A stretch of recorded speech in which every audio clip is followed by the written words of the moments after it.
wanted to thank you for coming. First of all, it's a great treat to be here. The main purpose of this event is to celebrate this year's entrant teams, all 150 of them, and of course, especially the 7 finalist teams who are here tonight to share their plans with us. Before I get started, I'd like to give special thanks to 3 groups of people. First of all, the sponsors, without whom this wouldn't be possible, and you saw a list of them at the beginning as you walked in. I'd like to highlight 2 recent changes to that list. The town of Haverhill has recently agreed to provide incubator services to the winning team in the competition. And something you'll hear a little bit more about later in the evening is, for the last year, we've been working on creating an endowment fund for the competition to make sure that it will be stable and growing in the future. And we'll talk a little bit more about that as the evening goes along. Second group is the judges, a group of about 24 people, professionals from all walks of the venture community life, entrepreneurs, angel investors, venture capitalists, professional service providers, and others, who put in uncounted number of hours reading all of those 150 entrants and selecting among them 39 semifinalists. Those semifinalists came here, presented their full plans, and from those, 7 teams were selected last week. Those 7 are the teams you'll hear tonight. Finally, helping those teams to perfect their plans and really improve the quality year over year are a large group of dedicated mentors who dedicate their time and energy and effort, providing knowledge and experience helping the teams out. So to all 3 of those groups, thank you very much. We couldn't be here without you. Just a brief description about how we got to this evening. It's a complicated and winding road. We started in the fall. In September, we had a great kickoff speaker, Ann Winblad, talking about software entrepreneurship. About a month later, we had the 1K entries. We had 84 business ideas submitted for consideration. In December, we had the awards ceremony where we picked 10 winners, ranging from internet to biotech, hardware to medical devices. Over the IAP, the 50K organizing team went to Singapore, where we hosted a workshop called the Global Startup Workshop. We had about 140 participants from 4 continents come to hear about how to run a competition such as this and how it fits in with the larger entrepreneurial community. A couple of professors helped us out in that endeavor. Ed Steinfeld flew to Singapore with us and gave a great speech, and Lester Thoreau spoke by video conference. In the spring, we had Mitch Kapoor come and give a great talk, exhibiting his own desire to see one of the entrant teams in action, the micro-engine team, creating the miniature jet engine to power your laptop computer, and we'd like to see that one too. In February, of course, we started the process all over again with 150 executive summaries coming in for consideration. Those were cut down to 39 by the judges, the 39 most promising candidates. Alex Lotz, a recent MIT grad from about 10 years ago, founder of NBX Corporation, spoke about his experience with entrepreneurship. And those teams then went forward and spent the next month and a half writing plans, perfecting them, bringing us to where we are today. We'll hear from all those teams, and we'll hear who the winners will be. This is a completely student-run organization. Every year we have a management turnover. It's a great challenge and a great opportunity to bring in new, fresh blood to the organization. And we have a great team identified for next year. I'd like for them to all stand up if possible so you can see their faces and know who you'll be working with next year. We have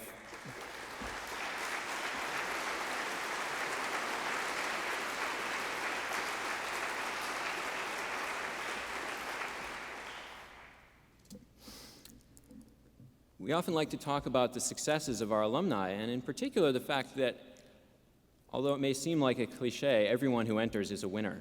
Many of the teams, as you saw, over 42 companies have been founded. In 10 years, we've only had, obviously, 10 winners, maybe 11 if you think about last year. But there have been plenty of other teams that were not winners in the competition, but that had the commitment, the spirit, the drive, and the talent to go forward and create successful enterprises nonetheless. So I'd like to just talk a little bit about each of these. Volunteer Solutions, one of last year's co-winners, has just recently launched their volunteer database matching site in Austin, Boston, Detroit, Los Angeles, and Silicon Valley. Direct Hit Technologies has closed their second round of funding, and they have partnership deals with Lycos, Hotbot, AOL, Apple, Microsoft, and others, all in the last 10 months. Akamai Technologies has built a worldwide content distribution network and are currently working with some of the top 10 content sites on the internet. They were finalists last year, but not one of the winners. And a semi-finalist last year, Frictionless Commerce, has also recently closed funding and been profiled in Boston Magazine. Finally, from a previous year, Virtual Ink has just launched their product, the Mimeo, electronic whiteboard enhancement. So I'd like to thank all these teams for having the spirit to go forward and really create companies, not just business plans. And that's really what this competition is all about. And as you saw in the presentation at the beginning, we've had over 40 companies and created over $500 million in value, reflecting the fact that we're here to create companies, not business plans. So with all that said, I'd like to introduce our keynote speaker for the evening, Dr. Kenan Sahin. Dr. Sahin has a successful record in academia, business, and technology. He's recently named the Ernst & Young Software Technology Entrepreneur of the Year. He was a Sloan professor, and he has a PhD from MIT as well. His company was recently acquired by Lucent Technologies, and he's remaining on as president of that division. With that said, I'd like to introduce Dr. Kenan Sahin.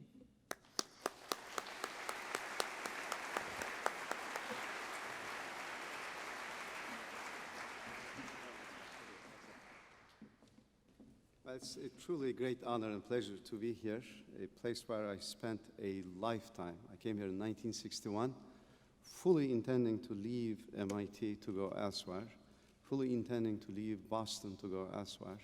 I tried. I made many attempts of escape. Never worked. Never worked. And I'm, of course, absolutely delighted. Today means a great deal to me to be addressing you for many reasons. One of my most cherished papers as an undergraduate was entrepreneurship. And at the time, I had to struggle to learn the spelling of the word and teach it to others because people did not know what this thing was. What a change. Now it's on everybody's lips. One of the questions that might be in your minds, so I anticipated it, how does it feel to be worth $1.5 billion?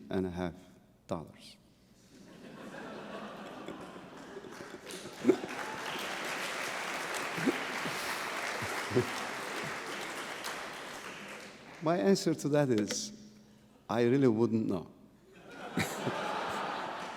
And I genuinely mean it, because I really do not consider myself as owning it, simply as a custodian for it. Let me elaborate. There's an old sort of saying. A man is asked, "Are you honest?" And he says, "I don't know. My honesty has never been tried." And I always said, money doesn't motivate me. It is what money can do that shapes my life. And one day, if you're interested, I'll tell you a whole lot on how that notion was applied to Kenan Systems. At any rate, I was tested, actually tested, on that principle. So I can confidently say I was true to my words. In February 1998, I got a call from Lucent. They wanted to meet. And I said, if this is about investments, please don't even bother coming. We're very happy to be independent and charting our course. They insisted on coming, claiming that there were many joint opportunities. And when they asked a group president for a private meeting, I knew what it was all about. It was February. And he said, Kenan, we've done our search. Everybody on the street, Wall Street, is recommending this company. And I thought Wall Street didn't know about us. And my answer was an immediate no. We're very privileged, very honored that you thought of us, but the answer is no. And I must say he was startled, because we both knew more than $1 billion was on the table. And here was a man who owned 100% of the company, and he had no hesitation in saying no. And it was a test of my own self that it wasn't the money, what the money could do. And at that time, me being rich did not have any meaning for the company. And I've always held that a person doesn't own a company, because company is people, and a person owns a financial interest in the company. The fact that I had 100% did not make me owner of the people, merely an employee who had a lot of impact on the company. But I could have been an employee without ownership. President of a company, I still could have had a lot of impact. But what changed was 5 months later, inside of 1 week, I had a meeting with the key executives of British Telecom, Telefonica, and France Telecom. And they all informed me that our products had been chosen as the corporate-wide technologies. I must say, while I was having the meetings, I was 10 feet tall. As soon as I left these meetings, I shrank to 5 feet tall. So an onerous responsibility to have AT&T, MCI WorldCom, Quest, Level 3, France Telecom, British Telecom, Telefonica. I can go on and on and on as your clients and have a personal relationship with their executives and know that your mistakes will immediately impact them and know that your accomplishments will immediately contribute to their success. And that's when the Lucent offer all of a sudden made sense. I said, now there's a reason for the merger. And Lucent considered it a merger. Now, JP Morgan was the investment bankers, and their chairman personally took the case. He was really intrigued. He said, Kenan, this is an amazing company. 100% growth year after year, 50% margin, no stock options, just a straight pay, exceptional hiring record. How did this happen? I said, I don't know. If you ask me, I probably will come up with a story, but I myself don't know. But JP, after doing their multiple analysis and so on, came up with $3 billion for the company as the market value. If you took Lucent's multiple and multiplied it by our forward 12-month income, net income, that's what it would have been. And my response to them was, thank you, I appreciate your advice, but you're not coming to the negotiation table. Thank you, I'll do it alone. And it was a big surprise, because it was the head of M&A that personally said, I'd be happy to call Rich McGinn, I'll be happy to call the executives at Lucent. After all, we know these guys very well, and we'll get you a good deal. But I said, you don't understand. This is not about money. This is about what we, Kenan Systems and Lucent, can do together. So 4 months were spent negotiating the intangibles. Kenan Systems remaining a wholly owned subsidiary, and us having a mind share of Lucent. It was bold, it was audacious. During the announcement, I told the staff, I said, there are 2 objectives behind the merger.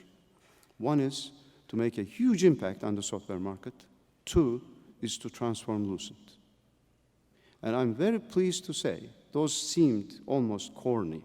How could a 750-person company, no matter how many Sloan graduates there are, say, we're going to transform a 136,000 company, which has a history of more than 100 years.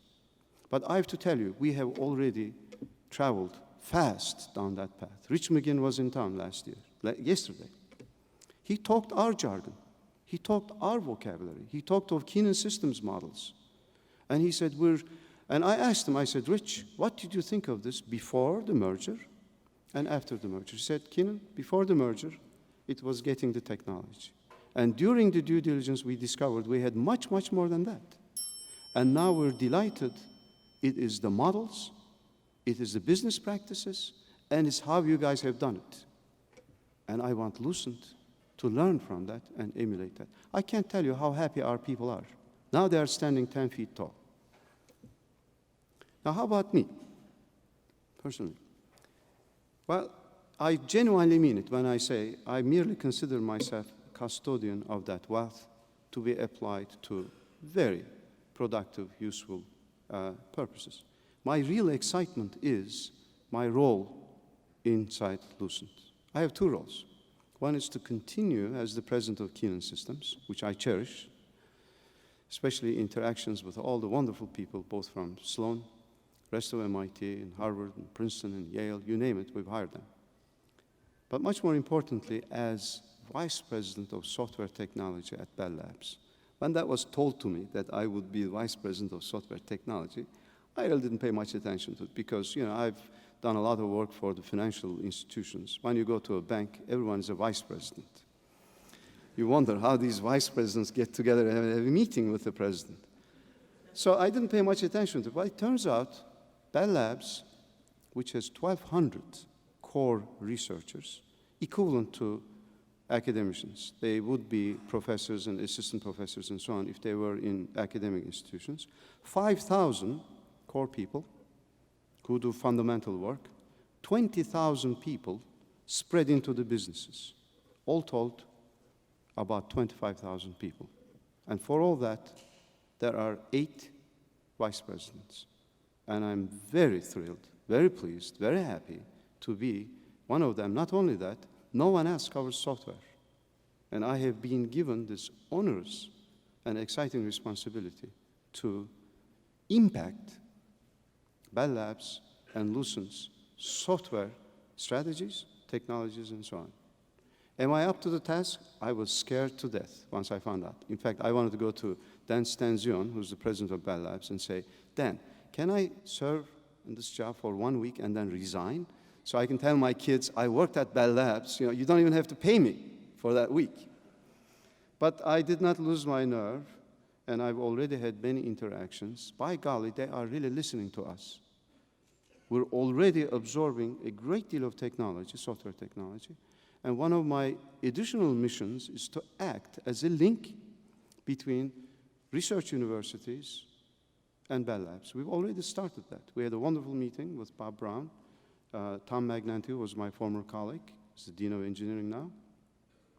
Mike Dartussos and so on. We're moving next to Harvard. It just so happens Harvey Feinberg, who's the new provost, was a dear colleague of mine when I was teaching at Harvard. And we'll move to Stanford, we'll move to Berkeley, and we will bring some of the best ideas into Bell Labs as an engine of innovation. And my message to Lucent was, don't think R&D. I criticized their logo, and they took offense. You know, marketing people get very sensitive about logos. I said, this is an O. You go round, and round, and round, and round. I said, that describes research and development. But I said, we're here to add a second D to take you from research, development, and delivery. And when you have R&D and D, then you have a powerhouse that's going to transform the world. So on that note, I'm counting my minutes. Scott, where are you? You have to keep me really honest. See, I have a reputation of overrunning sometimes, but I have my watch. See? You keep me honest. I want to come to Boston. I mentioned I couldn't get out of Boston. Boston, in many ways, shaped my life. And I think Boston, in many ways, has shaped the century. And I want to start with 2 threads, and I will try to bring them together. One is Alexander Graham Bell. The other one is Alfred P. Sloan. Yeah, Alexander Graham Bell, I have an office overlooking the river. I look at the river, but I tell you, many times I look at Back Bay. I imagine Alexander Graham Bell creating the first revolution, telecommunications revolution, which is telephone-mediated. We all have benefited from it.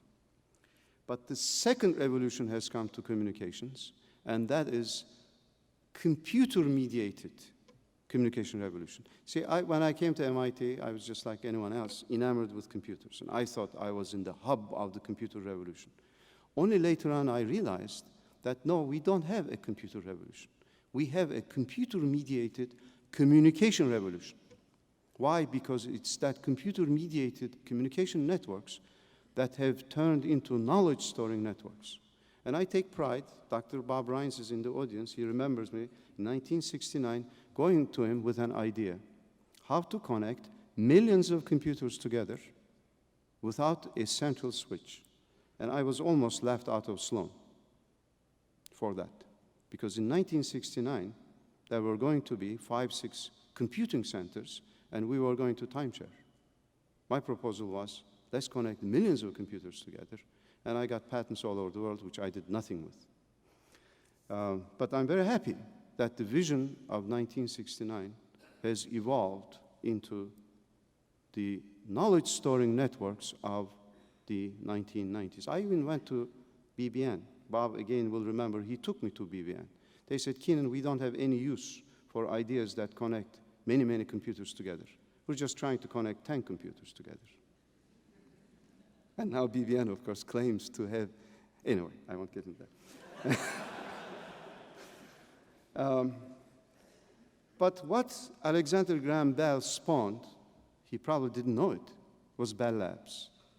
And that engine, I'm now finding out, really shaped the century. Each time I go there and visit the shrine of Bell Labs, I am surprised to find out that the fax machine was invented at Bell Labs, 1925. 1925. Microphone was invented there. Transistor, of course, we all know, was invented there.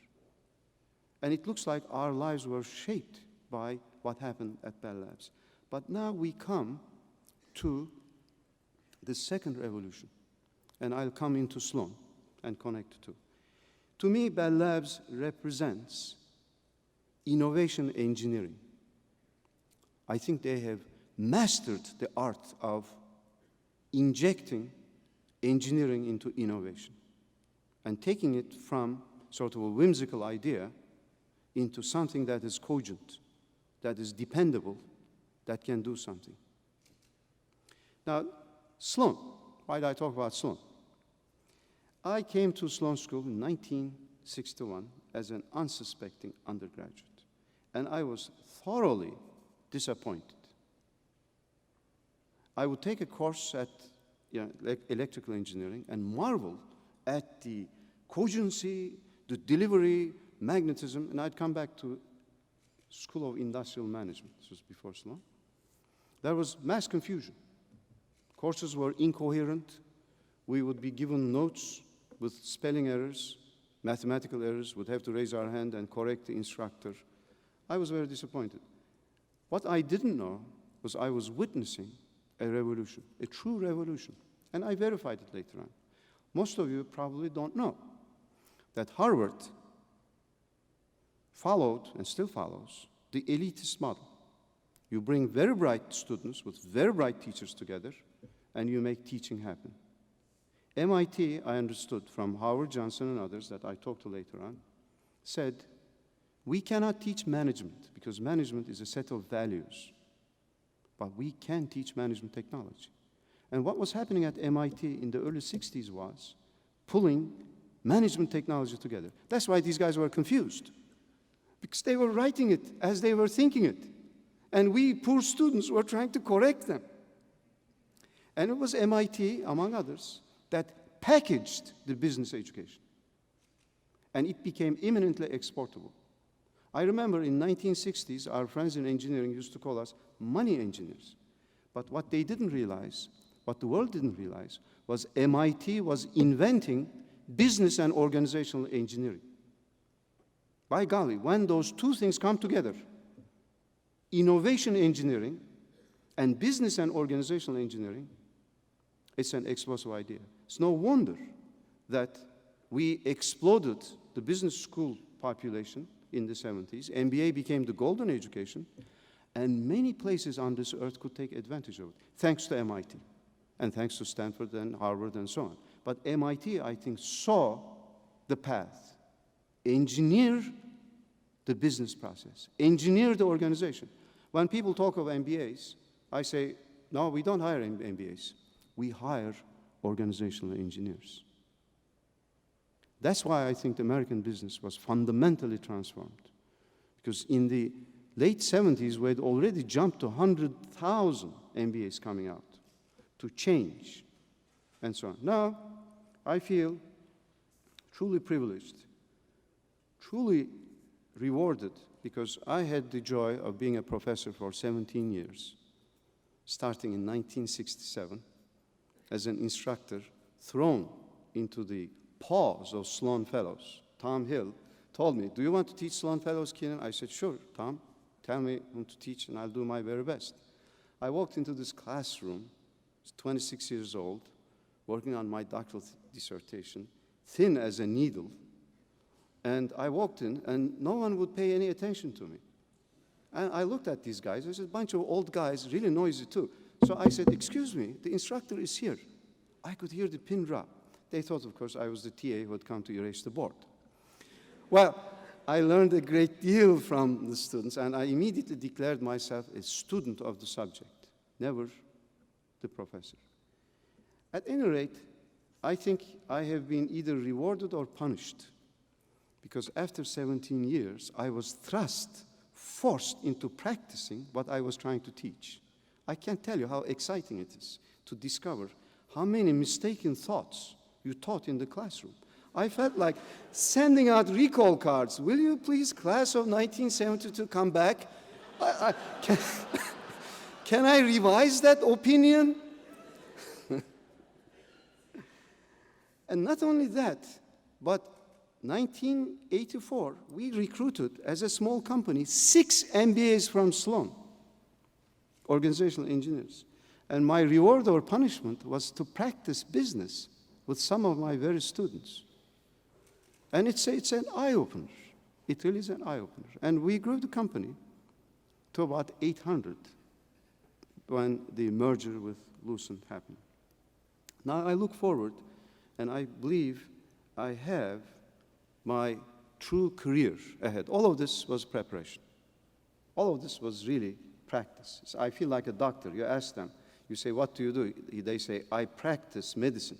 While you say, when are you really going to learn it? Should I really trust you if you're just practicing it?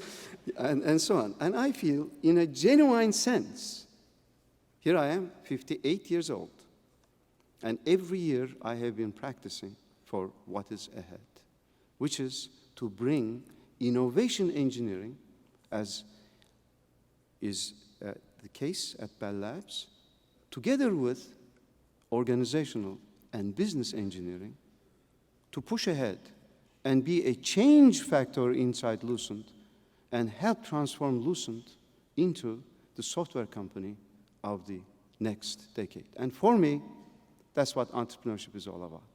When I was asked many times, what is entrepreneurship? I never viewed it as making money, but I viewed it as creating value for others. I never viewed it as competing with that guy out there, kill him so that you can capture the market. I think that's a war analogy, that's a sports analogy. A much better analogy for entrepreneurship is the nurturing, creation, giving birth to something that others have not been able to yet or haven't got around to. And really expanding the pie for everyone to take part in. How am I doing? Do I have two, 3 more minutes to take some questions? So that's why I really feel truly honored, privileged. I feel like a kid. I wish someone in my 20s had told me that at age 58, I would be just as energetic, as enthusiastic as I was at 28. I wouldn't have rushed so much.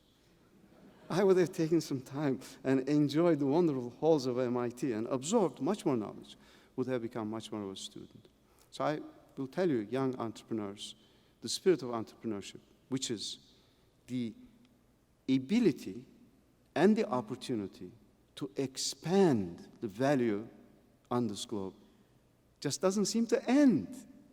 Just doesn't seem to end. So don't rush. Take your time. Cherish it and enjoy it. Let me stop and see if you have 1 or 2 questions. I promised Scott that I would end on time even with questions. Yes, please. Who have been your mentors? Oh, I've had many mentors. I have, during the recent years, my most important mentor was Howard Johnson. He was my dean. And then, of course, he became the president of MIT. After we had given him a go-away gift, he came back on the way to Cincinnati. And the dome, I think, was painted orange, because people thought Howard Johnson. They made a confusion. And when the company got going in really got going in 86, 85, having observed the presence of many small companies and having concluded that presence of small companies are very dangerous people, they can cause a lot of hurt to a lot of people, I was determined I wouldn't do that. So I turned to Howard Johnson. I said, Howard, would you please come and join the board? Because you can tell me to go to hell. If you do, I really will try to find a path to hell. And he'd been wonderful. And he said, I have one condition, Kenan. I will bring Jerry Wiesner with me. So Jerry Wiesner was Kennedy Science Advisor and the subsequent president. I said, Howard, if you bring Jerry, I will feel like a student. But when I went to see Jerry Wiesner, who became a very excellent mentor, I had to stop myself because I was apologizing to Jerry Wiesner. I said, Dr. Wiesner, I promise I won't take much of your time. And Dr. Wiesner simultaneously was saying, Kenan, I have been out of technology for a long time. I don't know if I'm worthy of being a board member. And I had to bite my tongue and stop. And I was patronizing a great mentor. And he was teaching me humility. He was teaching me listening. He was a great mentor. And I acknowledge Ed Roberts here. Ed and I go way back. Ed goes back to 1957, by the way. I'll reveal some of the secrets. But Ed has never lost the entrepreneurial spirit either. Ed and I, we were neighbors. We were colleagues. I was a student when he was a faculty member. I can name Bill Pounds. I can name a whole lot of my professors. So I have been very fortunate to have a lot of mentors, but the most unexpected mentors were the students. I can't tell you how much I learned from the students. And in the company, I still go to them and ask their coaching. And I've converted that to the following philosophy, that the most fundamental role of a manager is to make other people succeed, not ask them to make him succeed. But if you look at many places, people say, these are my direct reports, and these are your objectives. This is how you're going to make me succeed. When you try to make others succeed, it's amazing how much you succeed too. Anyway, that's a long answer to a short question. Yes, please.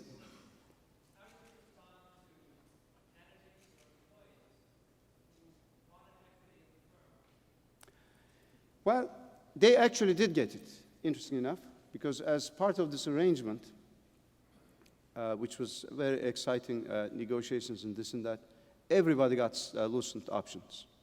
In fact, some of the key people got enough options that they will be better off than if we had gone public. And I'm very happy about that.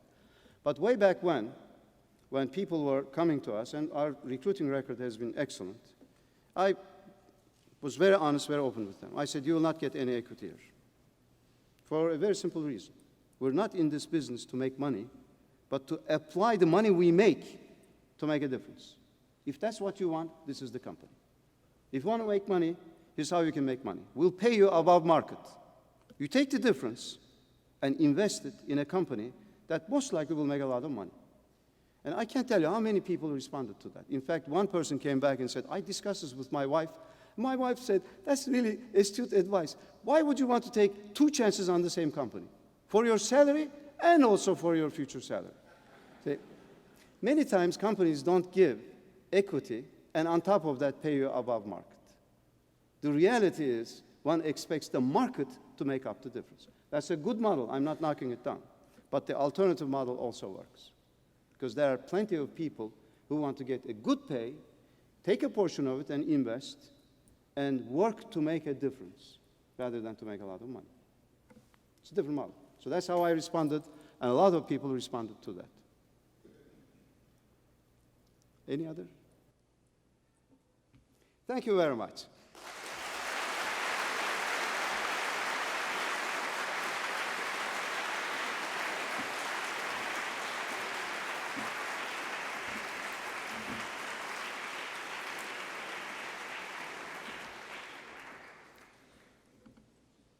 Well, I'd like to thank Dr. Sahin. For 10 years, we've been talking about the philosophy of the 50K as bringing together engineering, science, and management to create great results and change the world. And I don't think any of us has ever said it as well as that.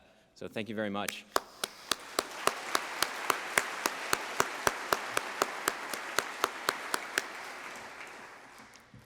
It's people like this and all of you who really make this a great job that I've had for a year. And this is the moment where I turn that job over to next year's lead organizer, Heather Wilding, who will come up and take over the rest of the presentation for tonight. So please join me in welcoming her and wishing her best of luck for the next year.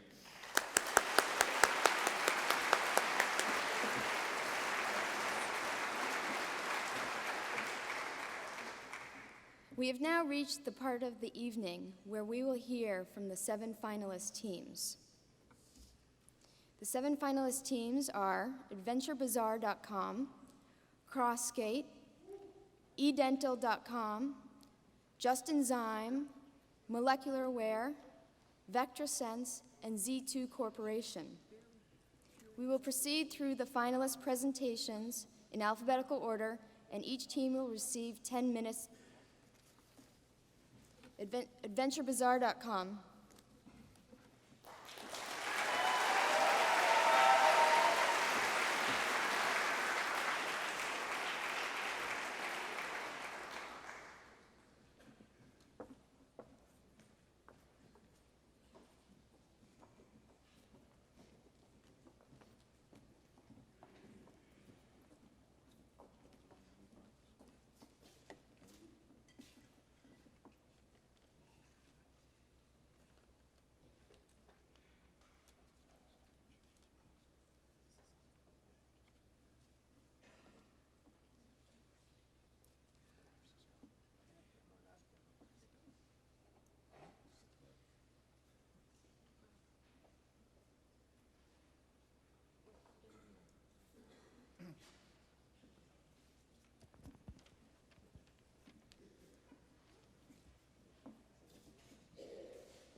Ladies and gentlemen, wear sunscreen. If I could offer you only one tip for the future, sunscreen would be it. If I could offer you 2 tips for the future, invest in AdventureBazaar.com. The long-term benefits of sunscreen have been proven by scientists, whereas the long-term viability of internet companies hasn't been proven by anyone. But we feel pretty good about our idea. So who are we? My name's Chris Morrison. With me are the other founding members, Osmond Boyner, Tim Frederick, and Irene Tunkel. The 4 of us have met here at the Sloan School of Management. We're all pursuing organizational engineering degrees.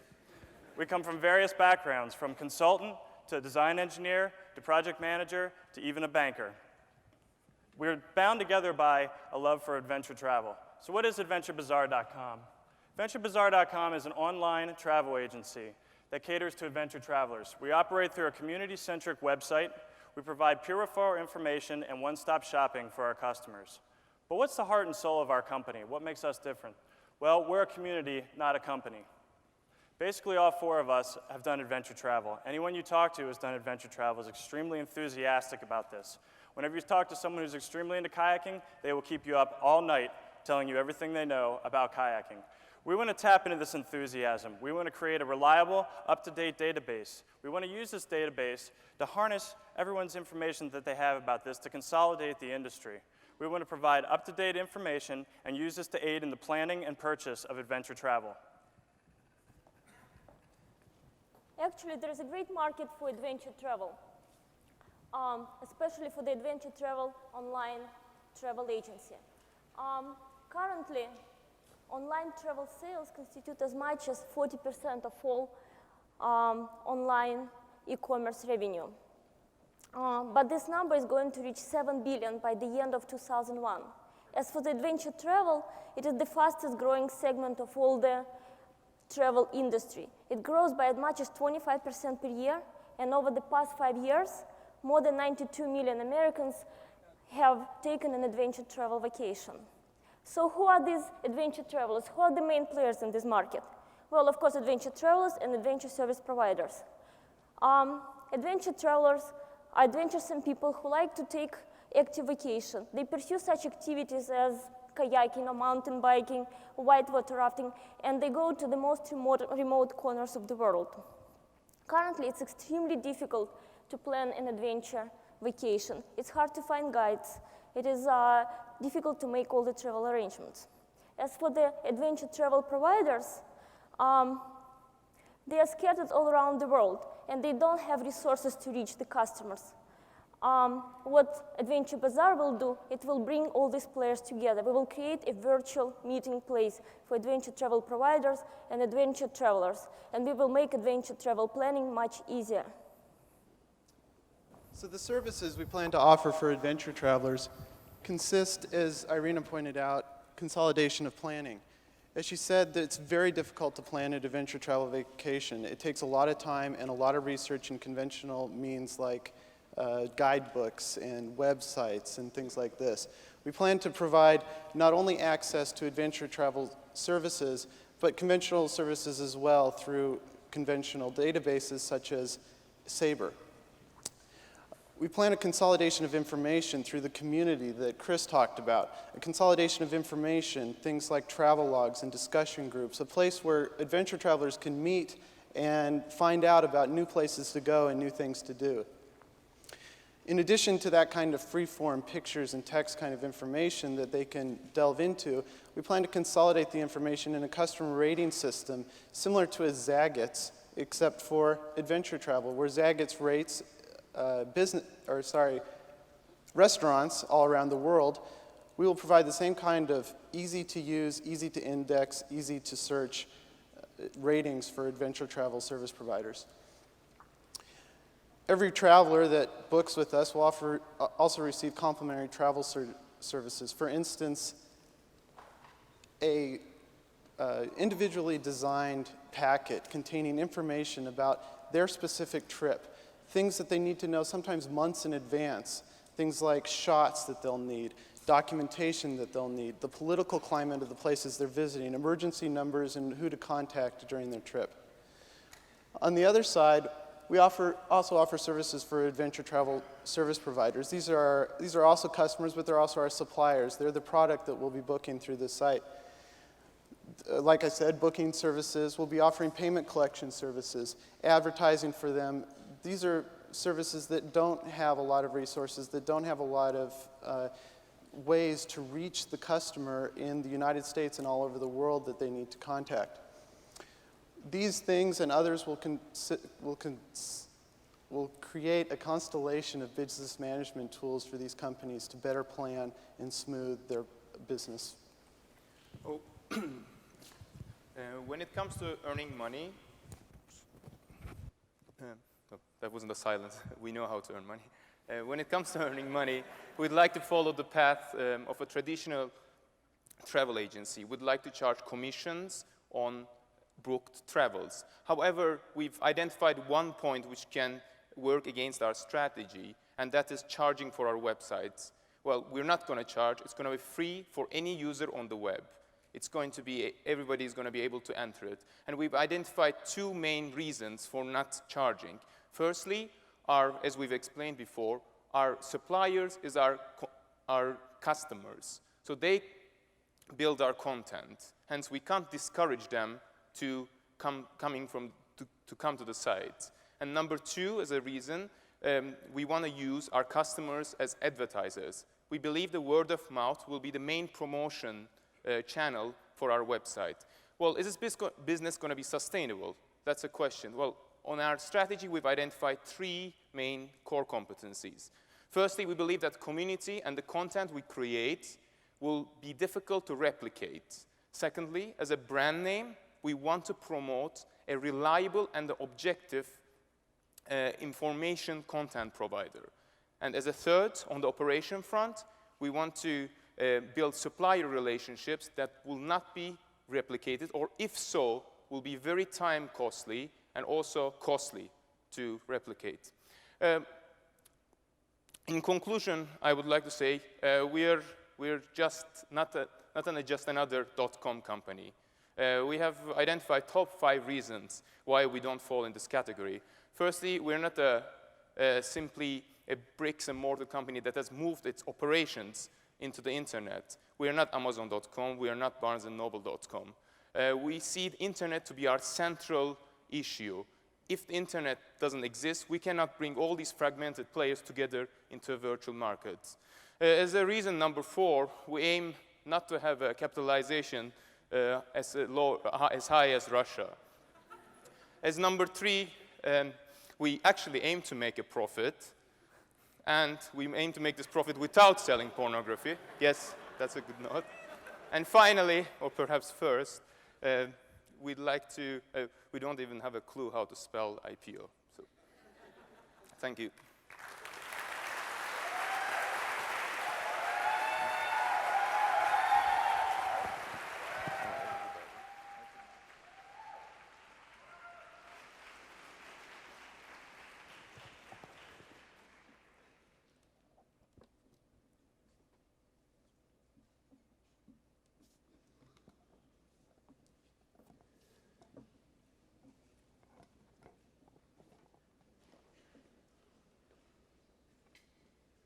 Thank you, AdventureBazaar.com.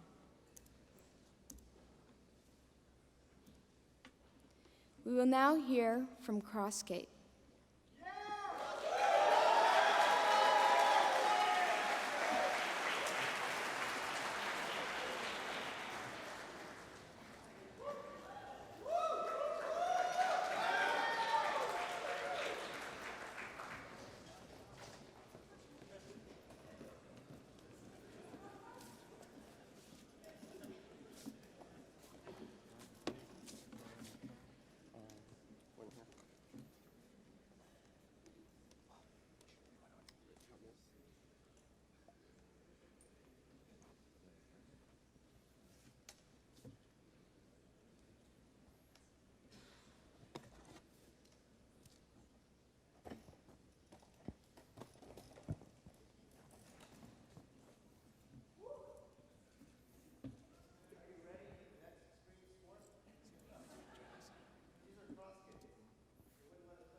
What can you do with these? You can ski in the summer at ski areas. You can carve turns just like you would on downhill skis. You can go on your favorite mountain biking trails. You can go fast downhill, and you can go uphill. Terrain is no problem. First of all, I'd like to introduce our team.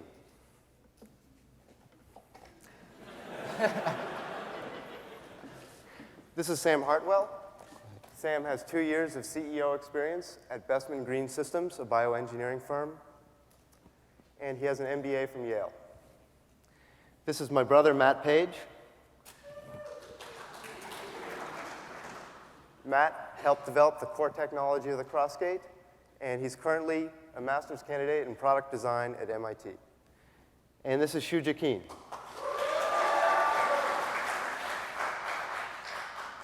Shuja has experience as a financial analyst at Morgan Stanley Dean Witter, and he's currently a bachelor's candidate at MIT Sloan School of Management.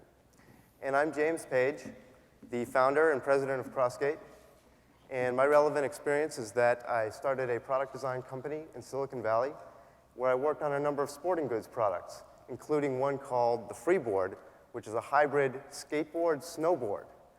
And it was that experience that helped me realize the opportunity for Crossgate and help bring it to life. At this point, we're going to tell you more about the market.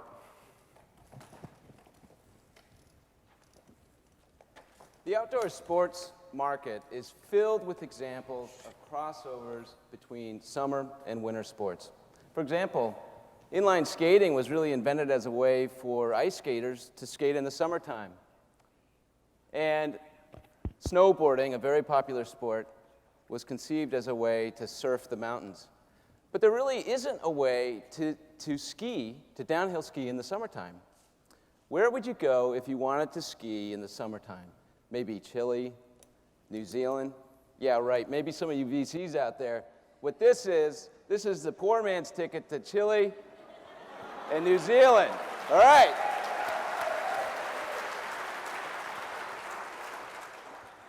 Next slide.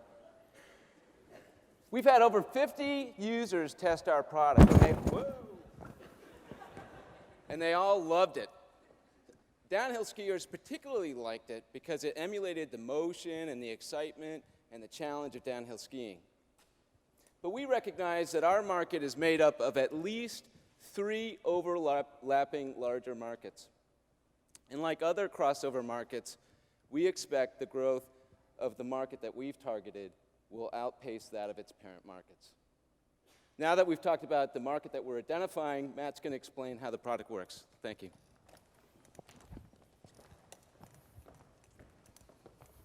Okay, so I imagine we probably have a lot of mountain bikers and downhill skiers out there, yes? Very good, very good. So as Jamie was saying, the best thing about the Crossgate is that you can use it on all your favorite hiking trails and at your favorite downhill skiing areas in the summertime.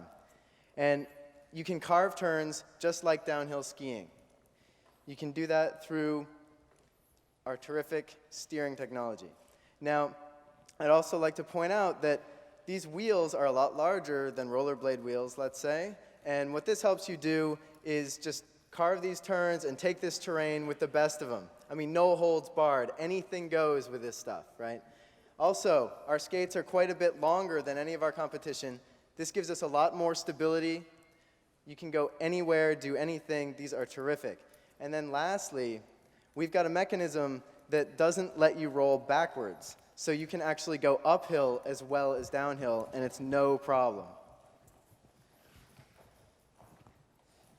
Now I'll turn it back over to Jamie. He's going to tell you a little bit more about sales and operations. Okay. We've identified our target market as being outdoor enthusiasts, and our early adopter market is going to be the most hardcore outdoor enthusiasts. Where do they hang out? Ski areas. So our sales and marketing effort focuses around ski areas. First of all, in order to get publicity, we're going to employ a co-marketing effort with the ski areas, whereby they will promote the product both winter and summer. In the wintertime, all the skiers are there.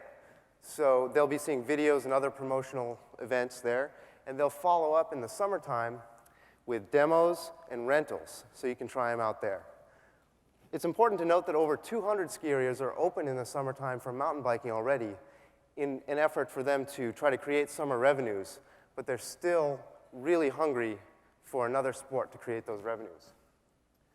We'll follow that up, that promotion, with information kits, a great video. And then thirdly, we've identified that it's very important for people to try this product in order to create sales.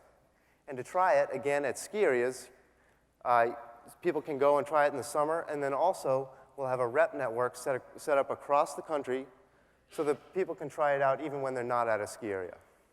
And then finally, the good part, what everyone wants to hear, sales. The way we create sales is initially direct with some of the money going to the ski areas, and then also some of the money going to the reps when sales are made through reps. And then we will transition to selective retail distribution. So that's the summary of our sales plan. And it's important to note that this is based off of a proven model that has been used by companies such as Line Skiboards, which pioneered the new sport of skiboarding. And the next thing I'm going to tell you about is our operations model. As you can tell, we're based on a manufacturing business model. And just a couple of quick points is that we're going to start out doing manufacturing in-house so that we're quick on our toes and we can stay ahead of the competition, make quick design changes. And then we will move towards outsourcing as it makes financial sense to do so. Finally, we already have a manufacturing facility set up in the Northampton, Massachusetts area with a full machine shop, and we're ready to go. I'd like you guys to close your eyes and think about the time when you learned how to skate. Well, that product is no longer in the market. The new trend, or rather an intermediary trend, is rollerblading.